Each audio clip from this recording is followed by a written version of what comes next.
먼저 그 총선 전략기획단에서 현수막을 보여줬더라고요. 현수막을 그 황당해서 제가 좀 이제 여쭤보려고 그러는데. 아니 총선 기획단이 아니라 정확히 민주연구원이 한 기획한 거라고. 예, 알겠습니다. 그럼 민주연구원이 기획한 걸로. 홍보위원회하고 아마 협업을 했던 것 같아요. 예, 나중에 그 민구 기자님 보여주시면 좋을 것 같고요. 그러니까 민주연구원에서 홍보위원회 계획하고 만든 거다. 예. 어떻게 보셨어요? 그 현수막 내용 보시면서. 임세훈 소장님이 청년 정책관이었으니까 한마디 해주십시오.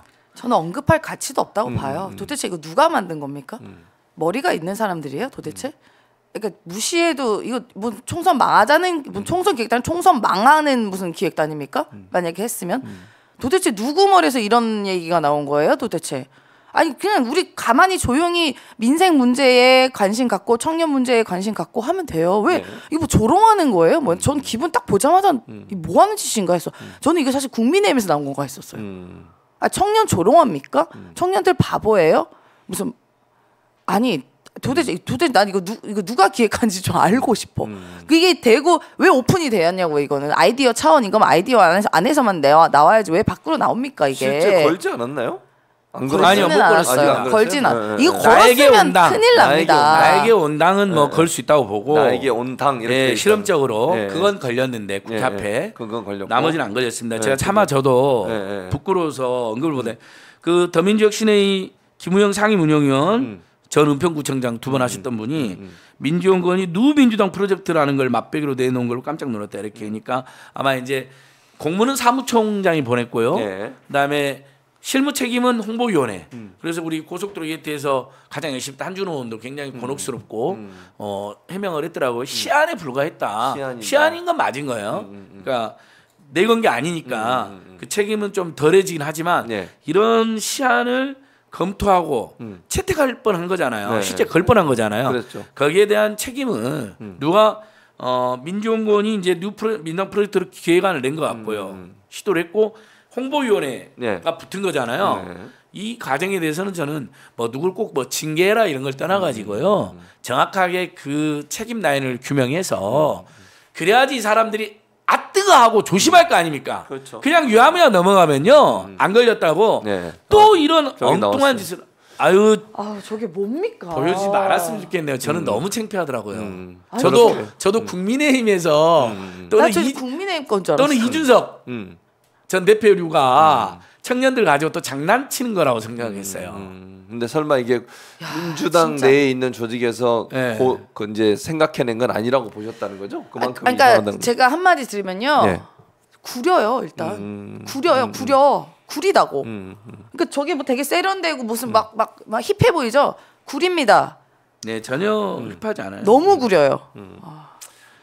그러니까 이게 이런 거잖아요. 보통 이제 우리가 2030이나 우리도 청년 때 돌이켜 보면 보통 우리가 겸허하게 표현하는 경우 있잖아요. 진짜 무심할 때도 있지만 때로는 겸허하게, 또는 짜증나서 정치가 개판이지만 나 솔직히 정치 잘 모르지만 신경 쓸 겨를도 없지만 근데 진짜 정치가 서민들이나 청년들 도와줘야 되는 거 아니야? 이런 이야기를 표현하고 싶었던 것 같아요.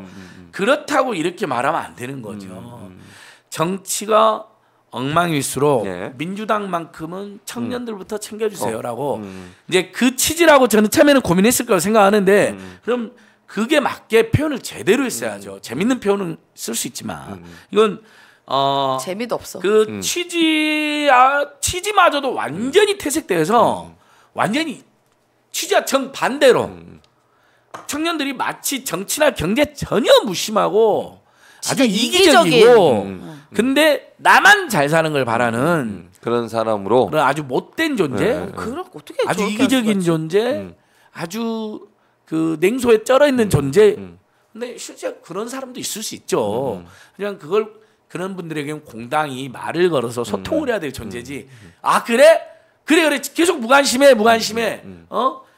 돈은 벌게 해줄게 이렇게 접근하면 그건 민간의 탐욕에 쩌든 기업이 그런 짓을 할 수는 있겠죠. 그러나 공적 영역에서 공공성 있는 영역에서 사회 통합에 좀 더 건강하고 바람직한 공론장을 만들어야 될 정치가 정당이 이런 짓 해서 안 되는 것입니다. 자, 그다음에 또 민주당이 지금 그 이슈 선점이나 아니면 개혁, 혁신 이런 부분에 좀 밀리고 있지 않나 이런 얘기도 있어요. 물론 이뇨한 혁신위에서 내놓은 여러 가지 안들이 실제 적용될 가능성은 저는 낮다고 봐요. 왜냐하면 장제원도 그렇고 김기현도 그렇고 다 지금 반발하고 있으니. 근데 그럼에도 불구하고 이뇨한이라는 사람이 던진 여러 가지 안들이 이슈가 되고 있잖아요. 근데 대체 민주당은 총선 앞두고서 어떤 혁신을 하겠다는지 명확하게 나오지도 않고 지난번 김은경 혁신안도 통과를 못 하고 있는 상황이잖아요. 어떻게 보십니까? 그러니까 김은경 혁신안이 뭐 초반엔 좀 삐그덕거리긴 했었습니다만 그래도 혁신안이라는 과제를 도출을 했어요. 그러면 민주당에서는 그 혁신안을 만들었던 취지를 살려서 그 혁신안을 받아들이고 하면 됩니다. 근데 현역 기득권이라는 그 벽에 갇혀서 결국은 혁신안이 집을 나가버렸어요. 가출했어요. 찾을 수도 없습니다. 혁신안 어디 있지? 실종됐어요. 왜 실종됐냐? 아니 치료를 받아야 되는 사람한테 너 주사 놔줄게 하니까 도망을 간 거거든요. 치료받는 사람이 거부를 하는 거예요. 그 말인즉슨 혁신안이 사실상 현역 기득권에 대한 그런 올바른 처방이거든요. 근데 본인이 처방 안 받겠다고 하는 것을 처방을 안 준다? 그러면 환자가 도망가서 안 한다고 의사가 그 처방 안 합니까? 그것부터 받아들이라고 한 건데 왜 그걸 혁신을 안 하냐. 그 약속을 어긴 거예요. 국민과의 약속도 어긴 겁니다. 왜냐하면요. 열린민주당과 합당할 때 그 동일지역 3선 제안을 약속하고 합당을 했어요. 그 약속 어디 갔습니까? 그거 안 하겠다고 좀 도망간 거 아니에요. 지금. 그래서 저는 일단 당원과 민심의 이 파도 안에 들어가셔야지 왜 자꾸 피합니까? 그러면요 국민들이 이놈이나 저놈이 똑같다고 생각하는 거예요. 좀 매우 답답한 지점이 있습니다. 당 안에 있으면서 어떻게 이런 말도 안 되는 구태적인 일들을 하지? 라는 일들이 계속 반복되고 있는데요. 그거 국민들이 다 알고요. 결국은 그건 심판받습니다. 여기 안주하면 안 된다. 빨리 아플 때 우리 상처에 소독약 뿌리면 아프잖아요. 그렇죠. 소독약 뿌려야 돼요. 아프다고 피하면 안 됩니다. 맞습니다. 안 수장은 지금 민주당의 이런 태도를 어떻게 보세요? 예, 뭐 저는 뭐 출마자도 아니고 또 제 3자죠. 어떻게 보면 시민사회에서 윤석열 타도 탄핵에 앞장서고 있는 것뿐인데 어쨌든 근데 또 저는 민생경 유무수니까 양극화 불평등 민생고 극심한 고물가 고유가 고환율 고금리 고부채 고공공요금 문제 교육비 주고 의료비 통신 미자비 교통비 확 줄여야 되는 문제 이제 이런 걸 주창하고 있는데 민주당의 혁신은 무엇입니까? 윤석열 퇴진 탄핵을 바로 걸지 않는다 하더라도 제대로 싸우는 게 혁신의 첫 번째고요. 두 번째 제가 방금 말씀드린 그 극심한 민생고 그래서 세계 최악의 저출생 이거에 올인한 겁니다. 근데 지금 현역 의원들이 총선 기획단에서 민주연구원에서 그런 거 저는 제대로 준비한 거 못 봤어요. 그냥 반윤 정서가 강하니까 이대로 가면 민주당이 이기겠지. 그래서 현역들 그대로 공천받고 심지어 단수 공천받고 경선도 안 하려고 이건 혁신이 아니라 엄청난 후퇴고 그리고 역사에 죄를 짓는 겁니다. 왜? 이런 상황에서도 만약에 총선에서 패배하면 민주당은 없어져야 돼요. 이렇게 윤석열 정권에 대한 피눈물 나는 국민들의 분노가 있는데 현실에 안주해가지고 만약에 국민의힘 이뇨한 앞세워서 막 요란해갖고 뉴스를 선점하고 이준석 앞세워서 뉴스 선점하고 이러다가 극적으로 이준석 봉합해가지고 대선 전처럼 그럴 수 있어요. 관심 끌고 지지를 올리고 이준석 선대위원장 맞고 막 그럴 수 있어. 이렇게 아예 기세가 완전 국민의힘 넘어가는 겁니다. 그리고 김태우 같이 가장 형편없는 후보가 나왔는데 39%를 얻었습니다, 여러분. 그러면 좀 괜찮은 사람 나오면 45%는 그냥 나와요. 갤럽 조사에서 지금 국민의힘 지지율이 높은 거로 나와요. 서울 수도권은 더 높은 거로 나와요. 민주당만 높은 것도 정신 바짝 차려야 됩니다. 예전에 허인의 12표 차로 졌고요. 문합진 전원 3표 차로 졌습니다. 이게 수도권입니다. 군사독재권 시절에도 끊임없이 수도권은 40에서 50%가 국민의힘 결이 나옵니다. 정말 그게 서운하고 문제가 있다 하더라도 그게 엄연히 현실이었습니다. 근데 이렇게 안주해서 문재인 정부의 실패에 책임이 있는 문재인 정부가 잘한 것도 있지만 어쨌든 정권 교체라는 실패에 책임 있는 인사들 그다음 민심 위반에 부동산이나 청년 코로나 민심 위반에 책임 있는 인사들 중진들 다선들 기득권이나 굿대 쩔어 있는 현역들 그대로 나온다? 경선도 안 하고 심지어 무슨 감동이 있겠습니까? 국민들 50% 이상이 물갈이를 원해요. 민주당 지지자들은 거의 55% 물갈이를 원하고 그다음 호남에서는 70% 정도를 물갈이를 원하더라고요. 여론조사요. 근데 지금 민주당의 혁신은 온데간데 없어졌어요. 뉴스에도 안 나와요. 저는 이재명 대표님께도 쓴소리 하나 던지고 싶습니다. 큰일 났습니다. 이러실 때가 아닙니다. 당이 완전 비상을 선언하고 대대적인 혁신과 대대적인 투쟁에 나선 국민항쟁 선포했잖아요. 지금 국민항쟁 하고 싶으니까 민주당 집회도 안 하잖아요. 이상한데요, 이재명 대표님. 뭔가 참모들의 조언이 전략이 문제가 있는 거 아닌가요? 저는 이 지적까지 드리고 싶습니다. 예. 저는 뭐 제3자로서 얼마나 할 말할 수 있으니까요. 예. 애정이 있기 때문에 더더욱이나 예. 대표님 뭐가 분명히 민주당 엄청나게 이 속으로 가고 있습니다. 이대로 가면요. 오케이. 자, 이제 마무리를 해야 될 시간인데 임세훈 소장한테 마무리 발언 기회를 드릴게요. 저는 이제 발언 너무 많이 했으니까 그만하세요. 이제. 5분 동안 임세훈 소장. 임세훈 자, 민주당 뭐 어떻게 변해야 돼요? 민주당 대체 어떻게 변해야 됩니까? 지금 민주당이 뭐 제가 저 민주당에 소속돼 있는 사람이기도 하지만 침대 축구하고 있습니다. 침대 축구 하시면 안 돼요. 공격해야죠. 지금 뭐 기울어진 운동장 갖고 얘기를 하는데 기울어진 운동장일 수도 있어요. 근데 운동장이 내게 아니라니까요. 근데 여기서 침대 축구하고 앉았다? 그러면은 그냥 골 계속 먹히는 겁니다. 근데 수비만 하고 침대 축구하면 안 돼요. 공격해서 싸워야죠. 나가서 막 태클도 하고 앞서서 싸워야 된다. 저는 그렇게 보고요. 예. 그냥 이렇게 안주할 거면 그냥 그렇게 할 사람들은 정치하지 마세요. 네. 오케이.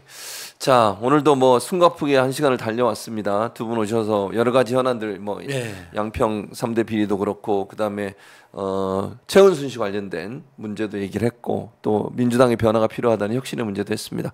두 분 말씀이 정말 실현됐으면 좋겠다는 생각이 들고요. 민주당도 정말 정신 똑바로 차려야 돼요. 진짜로 말씀하신 것처럼 그러지 않으면 그냥 가만히 있으면 이긴다는 생각은 절대로 하면 안 됩니다. 그러면 늘 져요.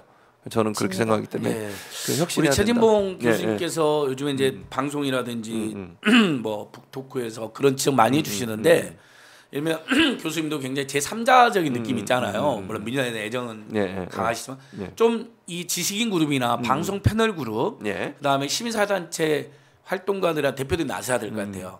민주당 안에만 혁신을 맡겨놨고 더민주혁신회의에도 힘을 실어주고 제가 그랬는데 그것도 부족한 것 같아요. 좀 제1야당 야권 전체의 혁신과 분발, 특히 제1야당의 혁신 분발을 바라는 지금 우리 애청자님들도 마찬가지입니다. 뭐 다 민주당에 대한 애정도 있으시고 이재명 대표님 좋아하는 분들이 아주 많겠지만 이대로 가면 이재명 대표한테도 엄청나게 타격이 됩니다. 총선 참패되면 이재명 대표님 얼마나 공격받겠습니까? 이미 당내에서 그렇게 안팎에서 흔들어대는 세력들도 있는데 잘못한 것도 없는데 흔들어대는데 참패했다, 선거 재미없었다, 감동 없었다, 너 아웃 이렇게 얼마나 흔들어대겠습니까? 이거 그러니까 여러분 여러 방면에서 지금 총체적 위기입니다, 민주당. 정말 이거 새겨 들으셔야 됩니다. 맞아요. 제가 잠이 안 올 정도예요. 갑자기 요 젤리아랑 큰일 났는데 윤석열, 김건희 지금 총선제는 우리 끌어내려야 되는데 만약에 총선제를 못 끌어내면 200석 범야권이 뭐 민주당, 정의당, 요즘에 열심히 하는 진보당, 기본소득당, 뭐 정의당 탈당하시는 분들, 사회민주당, 열린민주당 다들 열심히 하시는 분들 많고 그분들이 연합해서 200석 넘어야 되는데 지금 연합도 또 흐지부지 되고 있어요.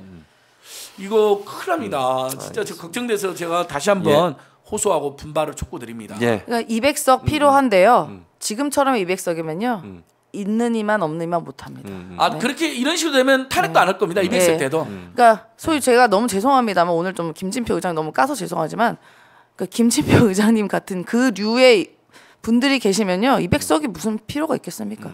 알겠습니다. 어쨌든 민주당이 좀 변하는 모습을 지지자들도 기대하고 있다는 점을 꼭 기억하시고 혁신에 당장 뛰어드시길 바라겠습니다. 자, 두 분과 함께했던 시간을 이제 마쳐야 되겠습니다. 오늘 일찍 오셔서 여러 가지 좋은 말씀해 주셔서 감사드립니다. 다음 주에 또 뵙도록 하겠습니다. 임세훈 소장님은 스픽스 정치본색을 가셔야 된답니다. 보내드리고 그다음에 임세훈 식당 TV 구독 좋아요 다시 한번 호소드리고 최진봉 교수님하고 저는 어제 광야에서 북콘서트 했는데 안정을 TV에도 올릴 건데 오마이 TV에도 올렸으면 좋겠습니다. 올려주실지 모르겠지만 왜냐하면 내용이 되게 좋았거든요. 이번에 알겠습니다. 민생정치, 민주당 혁신. 자, 마치도록 하겠습니다. 감사합니다. 고맙습니다. 감사합니다. 또 만나요. 임세훈 식당 관종 임세훈입니다. 관악의 종달새.